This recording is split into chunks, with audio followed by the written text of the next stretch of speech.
असम को दर्शक को सनाम को सगुन जोहार तिहिं आर मिद मारंग खबर ᱧᱮᱞ जुगना नोवा खबर मुचाद रे ᱧᱮᱞ रे कुरुमुटी तुन रे तिहिं भारत दिसम रे अडिगान पोनोत रे अडिगान तुमुल जरा खबर मेना आर निया साउते मेना जहां दो भारत जपा सीमा आड़े ते जहां अब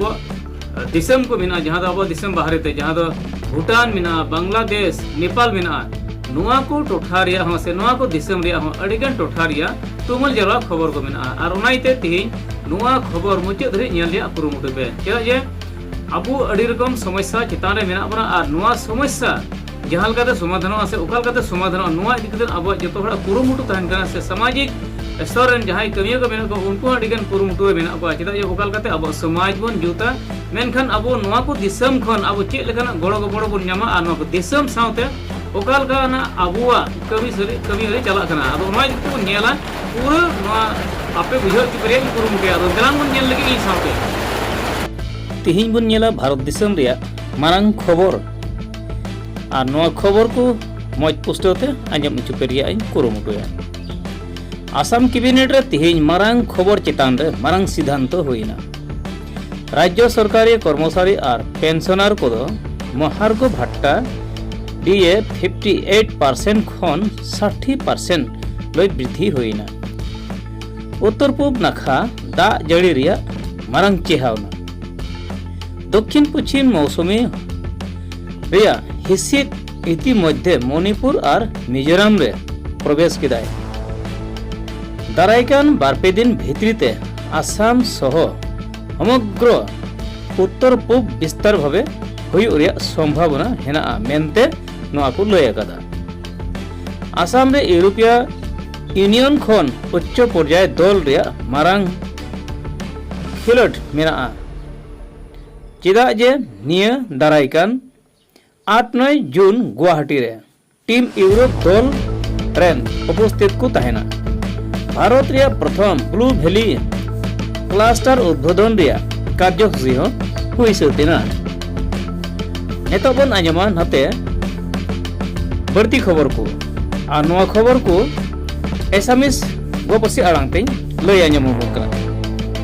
सीमांत सुरक्षा लय केंद्र कड़ा निर्देश केंद्रीय गृहमंत्री अमित शाह अंतरराष्ट्रीय सीमांत अधिक सतर्कता ड्रग्स और अस्त्र सरबराह शहर विरुद्ध कठोर व्यवस्था लोৱাৰ निर्देश दिसे देश जुड़ी बतर दक्षिण भारत और उत्तर पूर्व बहु ठायत धारासार बरखुणर सम्भावना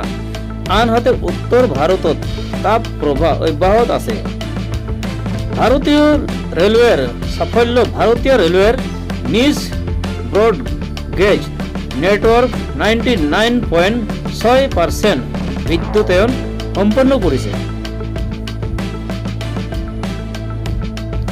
निये साथ बन नेला पश्चिम बंग झारखंड रिया हो साथे आदम टोठा रे आसाम रिया हो गुवाहाटी 8-9 जून यूरोपीय यूनियन उच्च पर्याय रिया टीम जहां दो इनान कथा लय के यूरोप दल रेन उपस्थित को तहना भारत रिया प्रथम ब्लू वैली क्लस्टर उद्बोधन हुआ मुख्यमंत्री डॉक्टर हेमंत विश्व शर्मा मंत्री सभा रे मारंग सम्प्रसारण रिया हुईना मेनखान सम्प्रसारण पिছত नतुन मंत्री सकले दायित्व ग्रहण करिसे डिमा हासाओ जिलार माइबং अंचलत 3.5 मात्रा भूमिका अनुभव खबर पाওয়া গৈছে पश्चिम बंग कलकाता मेट्रो भावे आगंतुक 5 बছৰত 60খন नतुन रेल সংযোজন কৰাৰ ঘোষণা কৰা হৈছে राज्यत प्राय 1 लाख कोटी टकार रेल प्रकल्प चलिब विधाननगर पौर निगমৰ बोर्ड भंग करे प्रशासक नियोग কৰা হৈছে অহা কেইদিনমান ৰাজ্যজুৰি ধাৰাসাৰ বৰষুণ আৰু বজ্ৰপাতৰ সতৰ্কবাণী জাৰি কৰিছে বতৰ বিভাগে झारखंड रांची और चतरा जिलात आरक्षीर अभियानत 6 जन लुटेरार लगते 12 जन जुआर ग्रेप्तार होइसे राज्यसभा निर्वाचन केंद्र करी राजनैतिक तत्परता बृद्धि पाइছে दुटा आसनर बारे 6 जन प्रार्थी मनोनयन फर्म संग्रह करिছে राज्यर विभिन्न स्थानत वज्रपात धुमुहा और प्रबल बताहर सतर्कबाणी जारी करा होइছে নিয়া সাথে বন নেলা जहाँ तो भारत निया साथ बन नेला जहाँ तो भारत जापा सीमा आड़ी भूटान दिसम रे खबर बन नेला भूटानर गेलेंगफु अंचलर हेहतिया खबर হৈছে गेलेंगफु माइंडफुलनेस सिटी जीएमसी प्रकल्प আগবাড়ি আছে ভূটানৰ ৰজা জিগমে কেসাৰ নামগেল ওয়াংচুকৰ সপনৰ প্ৰকল্প গ্লেমফু মাইন্ডফুল সিটি দ্ৰুত উন্নয়নেৰ দিশে আগবাড়িছে এই বিশেষ প্ৰশাসনিক অঞ্চল স্যাৰ ভূটানৰ দক্ষিণ এছিয়াৰ এক নতুন ব্যৱসায়িক আৰু উদ্ভাৱনী কেন্দ্ৰ হিচাপে গঢ়ি তোলাৰ লক্ষ্য আগবাঢ়িছে আন্তঃৰাষ্ট্ৰীয় বিমানবন্দৰ গেলেংফুত নিৰ্মাণ হ'ব লগা নতুন আন্তঃৰাষ্ট্ৰীয় বিমানবন্দৰক লৈ কাম চলি আছে এই বিমানবন্দৰে ভৱিষ্যতে ভূটানৰ পৰ্যটন আৰু বাণিজ্য খণ্ডত ডাঙৰ ভূমিকা পালন কৰিব বুলি আশা প্ৰকাশ কৰিছে ডিজিটেল আৰু বিনিয়োগৰ খণ্ড গেলেংফুত ডিজিটেল সম্পদ ডিজিটেল এছেট সেৱাৰ বাবে নীতিগত অনুমোদন লাভ কৰিছে ইয়াৰ জৰিয়তে গেলেংফুক নতুন আৰ্থিক আৰু প্ৰযুক্তিগত কেন্দ্ৰ হিচাপে গঢ়ি তোলাৰ চেষ্টা চলি আছে পৰ্যটন উন্নয়ন অহা 11-13 জুনত ভূটানত অনুষ্ঠিত হ'ব Bhutan international travel mart 2026 Gelephu mindful cities বিশ্বৰ পৰ্যটন আৰু বিনিয়োগ গৰাকীৰ আগত উপস্থাপনা কৰা হ'ব অহম ভূটান সীমান্ত গেলেংফু হৈছে অহমৰ চিৰাং ডিস্ট্ৰিক্ট আৰু বঙাইগাঁও অঞ্চলৰ সৈতে সংযুক্ত এক গুৰুত্বপূৰ্ণ সীমান্ত বাণিজ্য কেন্দ্ৰ ভাৰত ভূটান বাণিজ্য আৰু পৰ্যটনত ইয়াৰ ভূমিকা ক্ৰমাৎ বৃদ্ধি পাইছে নেতবনিয়া বাংলাদেশ ভাৰত সীমান্তত উত্তেজনা ভাৰত বাংলাদেশ সীমান্তত অবৈধ অনুপ্ৰৱেশক লৈ বিএসএফ আৰু বিজিবিৰ মাজত উত্তেজনা সৃষ্টি হৈছে দুই পক্ষই একে অপৰক সীমান্ত অতিক্ৰম কৰাৰ চেষ্টা কৰাৰ অভিযোগ উত্থাপন কৰিছে বাংলাদেশ তুৰস্ক সম্পৰ্ক শক্তিশালীকৰণৰ বাংলাদেশ আৰু তুৰস্কে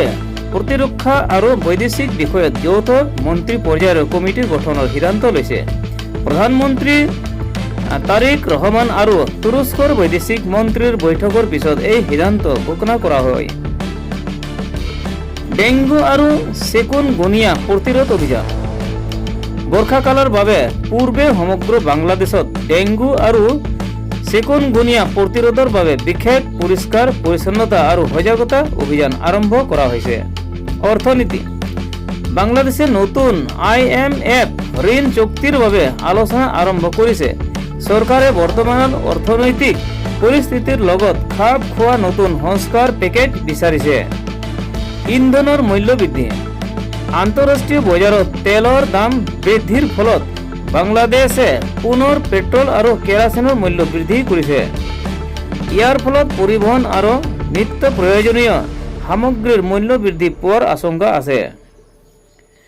ৰোহিংগা শৰণাৰ্থী সংকট ৰোহিংগা শৰণাৰ্থী শিবিৰসমূহৰ বাবে আন্তঃৰাষ্ট্ৰীয় সাহায্য হ্ৰাস পোৱাত জাতিসংঘই উদ্বেগ প্ৰকাশ কৰিছে বাংলাদেশত বৰ্তমান প্ৰায় 12 লাখ ৰোহিংগা শৰণাৰ্থী আছে নিয়াসাও সাধু বনিয়ালা নেপাল ৰেয়া ভাৰত নেপাল সম্পৰ্কত নতুন অধ্যায় নেপালৰ বৈদেশিক মন্ত্ৰী শিশিৰ খানাল ভাৰত ভ্ৰমণ কালত দুয়োখন দেশৰ মাজত ৰূপান্তৰমূলক সম্পৰ্ক গঢ়ি তোলাৰ আহ্বান জনাইছে তেওঁ কয় যে নেপালে ভাৰতৰ সৈতে কোনো পৌৰনিক্ষক পঢ়ি ৰখা নাই আৰু অৰ্থনৈতিক সহযোগিতা বৃদ্ধি কৰিব বিচাৰে উচ্চ পৰ্যায়ৰ কূটনৈতিক আলোচনা ভাৰতৰ বৈদেশিক মন্ত্ৰী এছ জয়শংকৰ আৰু নেপালৰ বৈদেশিক মন্ত্ৰীৰ বৈঠকত শক্তি বাণিজ্য সংযোগ ব্যৱস্থা আৰু সীমান্ত বিষয়ক আলোচনা অনুষ্ঠিত হয় দুয়োখন দেশে সম্পৰ্ক অধিক শক্তিশালী কৰাৰ ইচ্ছা প্ৰকাশ কৰিছে নেপালত এছিয়ান গেমছ ক্ৰিকেটত যোগ্যতা অৰ্জন নেপালৰ পুৰুষ ক্ৰিকেট দলে 2026 এছিয়ান গেমছৰ বাবে সফলতাৰে যোগ্যতা অৰ্জন কৰিছে নেপালৰ ক্ৰীড়া অনুৰাগীসকলৰ বাবে ই এক ডাঙৰ সাফল্য সীমান্ত সুৰক্ষা জোৰদাৰ ভাৰত নেপাল সীমান্তত ড্ৰাগ সৰবৰাহৰ ৰোধৰ বাবে নিৰাপত্তা বাহিনীয়ে অভিযান তীব্ৰ কৰিছে শেহতীয়াকৈ সীমান্তত এজন বিদেশী নাগৰিকক অবৈধ সামগ্ৰী সহ আটক কৰা হৈছে। কাঠমাণ্ডুত ৰাজনৈতিক তৎপৰতা। নতুন প্ৰধানমন্ত্ৰী বালেন শ্বাহৰ নেতৃত্বত নেপালত প্ৰশাসনিক আৰু অৰ্থনৈতিক সংস্কাৰৰ প্ৰচেষ্টা অব্যাহত আছে। চৰকাৰে উন্নয়ন আৰু দুৰ্নীতি নিয়ন্ত্ৰণক অগ্ৰাধিকাৰ দিছে। ᱛᱮᱦᱮᱧᱟᱜ ᱱᱚᱣᱟ ᱢᱟᱨᱟᱝ ᱠᱷᱚᱵᱚᱨ ᱠᱚᱫᱚ ᱱᱚᱰᱮ ᱜᱤᱧ ᱞᱟᱹᱭ ᱢᱩᱪᱟᱹᱫ ᱠᱮᱫ ᱛᱟᱵᱚᱱᱟ।